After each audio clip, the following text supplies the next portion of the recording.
Saya Rosi kembali menjumpai Anda dalam program Bincang-Bincang Pastoral.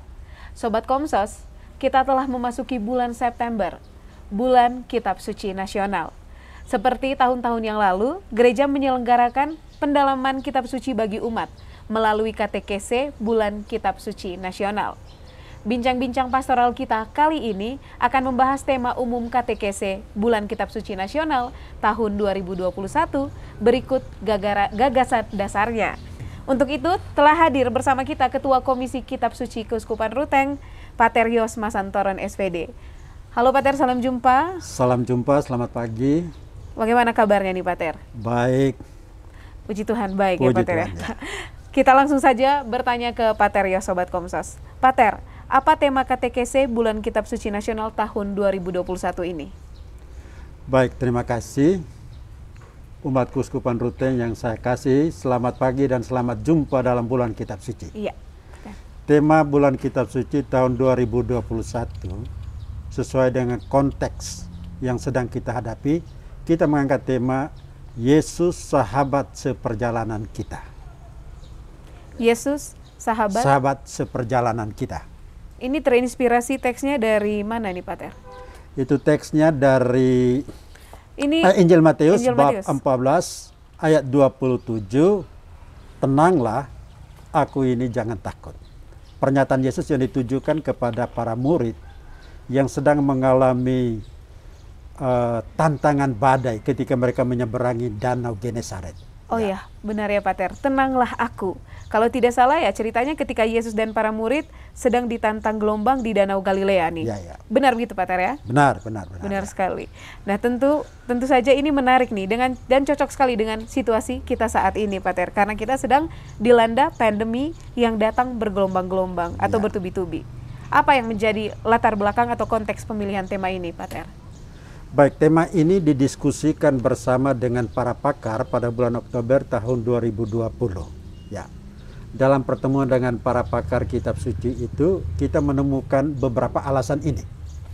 Yang pertama, pandemi COVID-19 yang sedang kita alami sekarang ini tidak semata-mata sebuah bencana kesehatan. Ya.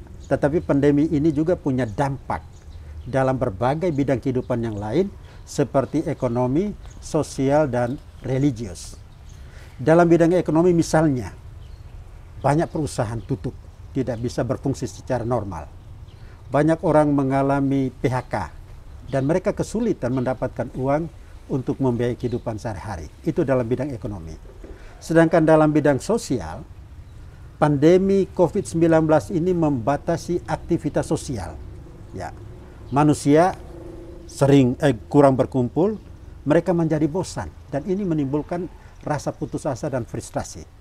Sedangkan dalam bidang spiritual, rohani, pandemi ini mengubah bentuk aktivitas baik liturgis maupun non-liturgis. Banyak orang tidak bisa berkumpul di gereja, berdoa bersama-sama, bernyanyi bersama-sama, dan ini menimbulkan juga semacam satu frustrasi atau putus asa dalam bidang kerohanian itu. Ya. Jadi kira-kira lalu itu. Ya, tambahan lagi, dalam situasi pandemi 19 ini ada kelompok-kelompok tertentu yang berusaha memanfaatkan isu pandemi ini untuk memecah belah masyarakat. Ini sungguh sangat disesalkan. Ya, jadi memang pemilihan tenanglah.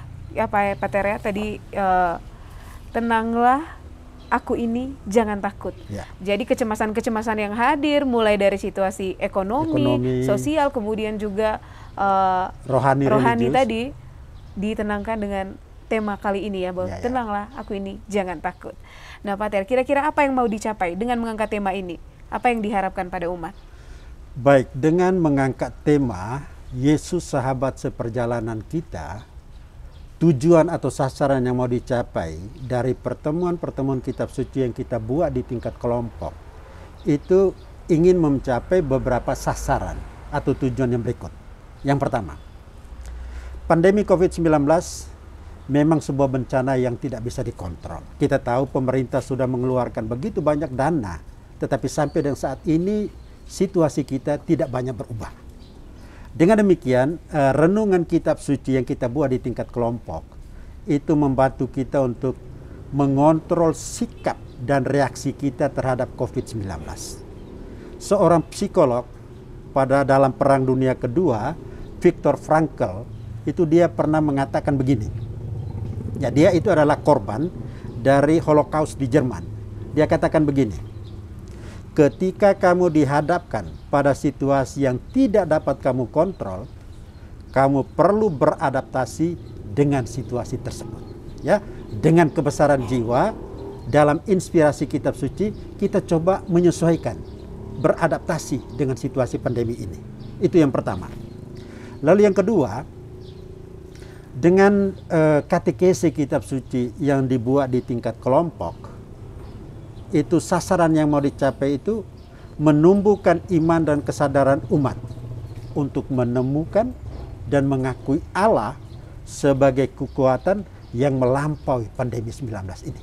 Pandemi boleh ada, tapi ketika kita percaya kepada Tuhan, ya saya yakin ini memberikan satu kekuatan doa yang luar biasa.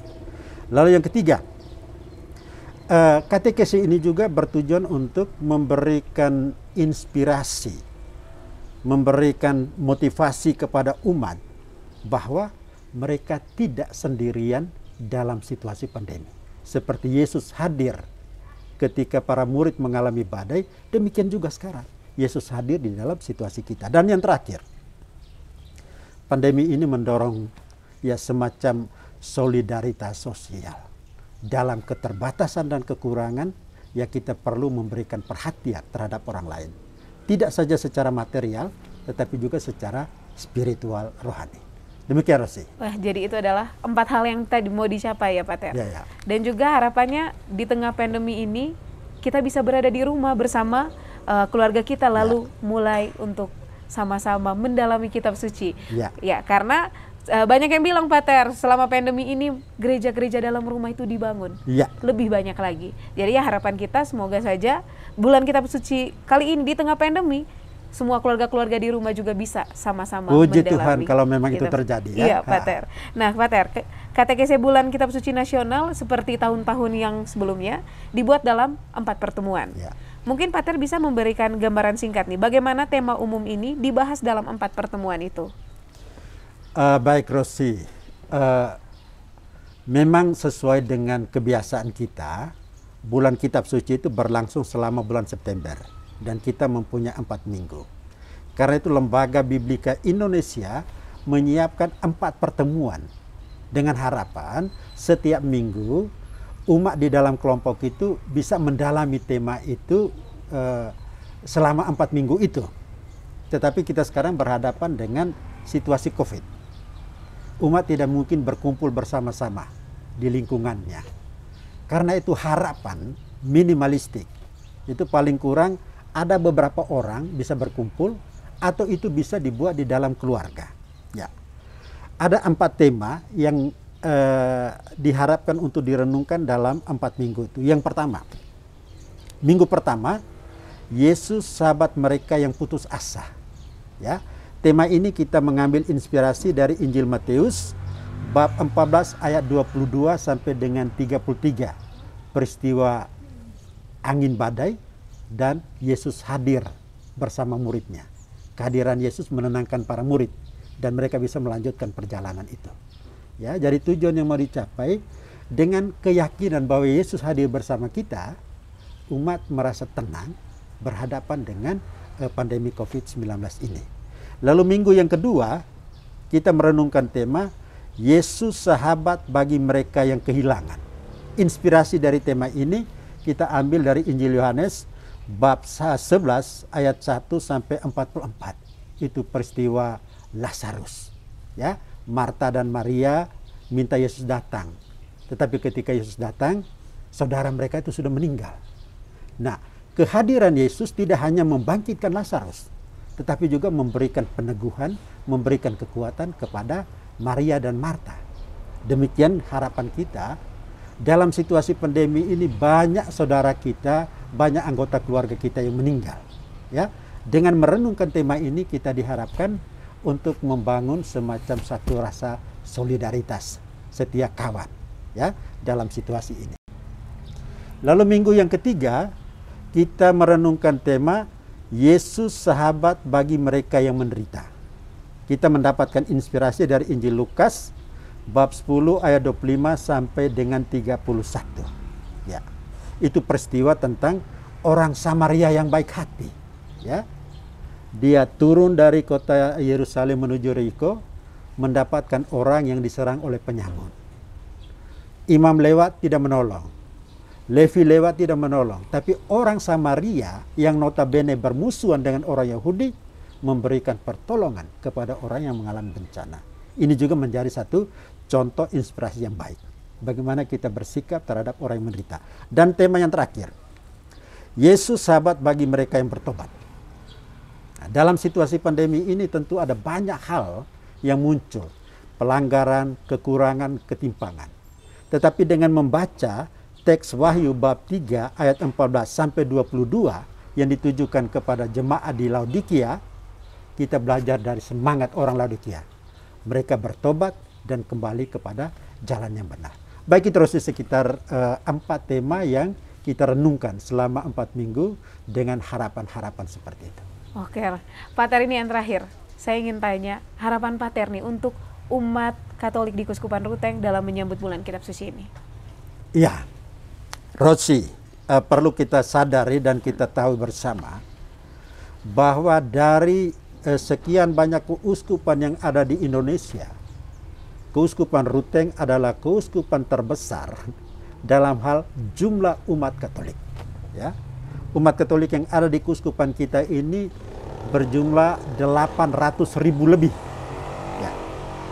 Dan ketika kita melaksanakan katekesi Kitab Suci ini di keuskupan kita, ini ada sebuah dampak yang cukup besar. Nah, harapan saya tidak muluk-muluk. Saya tahu bahwa kita sedang berada dalam situasi COVID-19.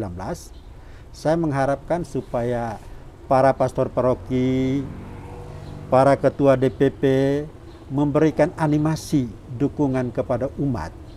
Meskipun tidak dibuat dalam kelompok besar, tapi minimal pertemuan Kitab Suci ini dibuat dalam kelompok kecil. Dan lebih dari itu saya mengharapkan, karena kita sekarang membangun apa yang disebut gereja rumah tangga, ya mudah-mudahan ya permenungan ini bisa dibuat di dalam keluarga masing-masing dalam rangka meningkatkan iman dan ketahanan kita berhadapan dengan pandemi COVID-19. Itu saja harapan saya. Oke, Pak Ter, itu menjadi harapan kita semua ya, bahwa bulan Kitab Suci ini dimulai dari kelompok kecil dulu, dalam rumah, ya. dalam rumah tangga. Demikianlah bincang-bincang pastoral kita kali ini. Terima kasih kepada Pak Terios yang membahas tema dan gagasan dalam bulan Kitab Suci Nasional. Kami mengajak Sobat Komsos untuk memanfaatkan kesempatan bulan Kitab Suci Nasional kali ini untuk mendalami Sabda Tuhan, khususnya dengan mengikuti katekese-katekese bulan Kitab Suci Nasional dalam keluarga dan juga kelompok. Saya Rosi pamit undur diri, sampai jumpa di Bincang-Bincang Pastoral edisi berikutnya.